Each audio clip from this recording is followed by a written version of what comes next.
তুমি তো আরেকটু হলে ভিডিওটা স্ক্রল করে চলে যাচ্ছিলে। ঠিক আছে, চলে যাও, তার আগে একটা উত্তর দিয়ে যাও তো। তুমি কি জানো যে আমাদের পিছনে ফেলে আসা দিনগুলো কোন একটা কঠিন পাসওয়ার্ড দিয়ে লক করে রাখা রয়েছে, যে পাসওয়ার্ড আমরা কেউ জানি না, সেই সময় কি ঘটেছিল, কি হয়েছিল, সেই সব ওই পাসওয়ার্ড ছাড়া জানা সম্পূর্ণ অসম্ভব। নমস্কার বন্ধুরা, জ্ঞাননগর পাঠশালা প্রাইভেট তোমাদের স্বাগত। আমি সায়ন্তন তোমাদের জন্য নিয়ে চলে এসেছি একাদশ শ্রেণীর ইতিহাস সিলেবাসের আরো একটি অংশ, ইতিহাসের ভাগ, প্রাক ইতিহাস, প্রাক ইতিহাস এবং ইতিহাস। তোমরা ভাবছো যে স্যার কি আবার সেই সাল তারিখ নিয়ে আলোচনা করবে, হ্যাঁ, নাকি স্যার নতুন কোনো কথা বলবে? সবাই যেরকম ইতিহাসে খালি বলে অমুক খ্রিস্টাব্দে অমুক রাজা জন্মেছিল, অমুক খ্রিস্টাব্দে অমুক রাজা মরে গিয়েছিল, ঠিক সেরকম হবে না। খাতা পেন নিয়ে বসে পড়ো, আজকের ক্লাসটা কিন্তু খুব ইম্পর্টেন্ট হতে চলেছে। ইতিহাসকে এরকম ভাবে কেউ এর আগে তোমাকে বোঝায়নি। ঠিক আছে, চলো শুরু করা যাক। ধরো তিনটে স্মার্টফোন তোমার কাছে রয়েছে। প্রথম স্মার্টফোন, সেখানে না আছে হোয়াটসঅ্যাপ, না আছে মেসেঞ্জার, কোনো কিছু, কোনো টেক্সট মেসেজ নেই, শুধুমাত্র ছবি রয়েছে, তুমি সেটা দেখতে পাচ্ছ। দ্বিতীয় স্মার্টফোন, সেখানে মেসেজ রয়েছে, কিন্তু তুমি সেই ফোনটা খোলার পাসওয়ার্ড জানো না।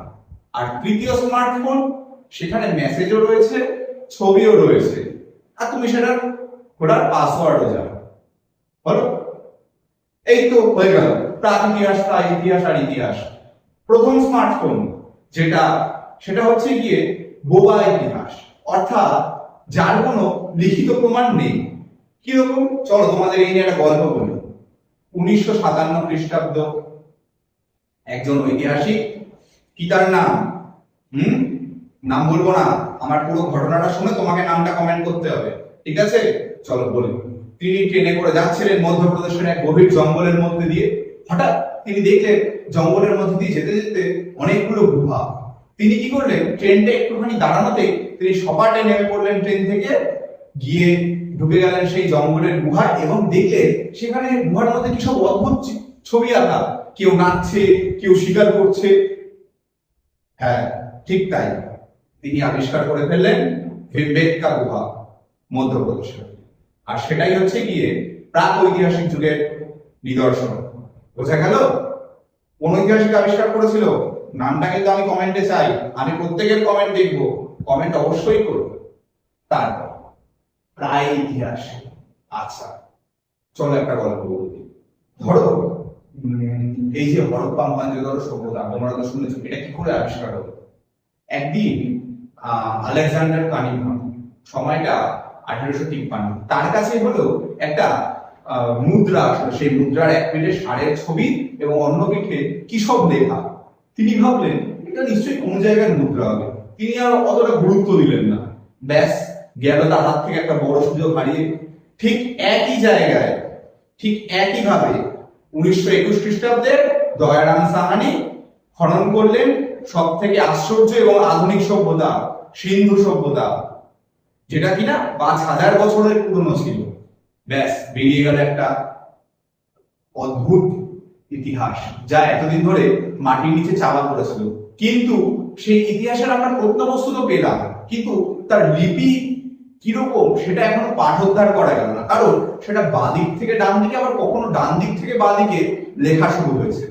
তো বিপদের বিষয়, কি আর করা যাবে। কিন্তু এটা হচ্ছে প্রায় ইতিহাসের উদাহরণ। তারপর ইতিহাসের উদাহরণ কি সেটা বলি। আচ্ছা, 1837 খ্রিস্টাব্দ, ভারতবর্ষে তখন ব্রিটিশ শাসন। জেমস প্রিন্সেপ দেখলেন ভারতের বিভিন্ন জায়গায় অনেক বড় বড় পাথরের স্তূপ রয়েছে। তিনি কি করলেন, সেই পাথরের স্তূপগুলো নিয়ে গবেষণা করা শুরু করলেন। আর যখন এই পাথরের স্তূপের আশপাশে তিনি গবেষণার কাজে যাচ্ছেন, হয়তো একটা কথা শুনতে পাচ্ছেন, রাজা প্রিয়দর্শী, এটা রাজা প্রিয়দর্শী স্তূপ। তাহলে কে এই রাজা প্রিয়দর্শী? তিনি বহু বছর ধরে পরিশ্রম করে ওই পাথরের স্তূপগুলোর পাঠোদ্ধার করলেন। কি লেখা ছিল সেখানে? ব্রাহ্মী লিপিতে। দেখা গেল পাঠোদ্ধার করে যে রাজা প্রিয়দর্শীর কথা বলা হচ্ছে, সেই রাজা প্রিয়দর্শী আর কেউ নয়, তিনি স্বয়ং সম্রাট অশোক। অর্থাৎ বেরিয়ে এলো এক নতুন দিকের উন্মোচন। যে লিপি এতদিন ধরে পড়া যাচ্ছিল না, সেই লিপি পড়ে ফেলা গেল খুব সহজেই, এবং সেটা বোঝাও গেল যে তাতে কি লেখা রয়েছে। এটাই হলো ইতিহাসের উদাহরণ, অর্থাৎ যে সময়ের লিপি রয়েছে এবং আমরা সেটাকে পড়তেও পারছি। বোঝা গেল? তাহলে তোমার কোন ঘটনাটা সব থেকে বেশি ভালো লাগলো অবশ্যই কমেন্ট করো কিন্তু। আর হ্যাঁ, তোমার মনে নিশ্চয়ই প্রশ্ন আসছে যে স্যার আমি কি করবো প্রাক ইতিহাস এগুলো জেনে? আমার তো কোনো কাজ নেই, কোথায় কোনটার উৎস ছিল সেই সব জেনে তো আমার কি হবে? কিছুই হবার না। কে বলেছে কিছু হবে না? শোনো, আজকালকার দিনে সোশ্যাল মিডিয়া, ইউটিউব, চারিদিকে প্রচুর এরকম খবর ছড়িয়ে থাকে যা আমাদের মধ্যে মাঝে মধ্যে বিভ্রান্তির সৃষ্টি করে। তাই ইতিহাসের ছাত্র হিসেবে তুমি যদি সঠিক উৎস জানো ওই খবরের, তাহলে তোমাকে কিন্তু আর কেউ বোকা বানাতে পারবে না। তাই তো? তাই ইতিহাসকে শুধুমাত্র মুখস্থ করে নয়, ইতিহাসের উৎস খুঁজতে খুঁজতে, বুঝতে বুঝতে এগিয়ে যেতে হবে।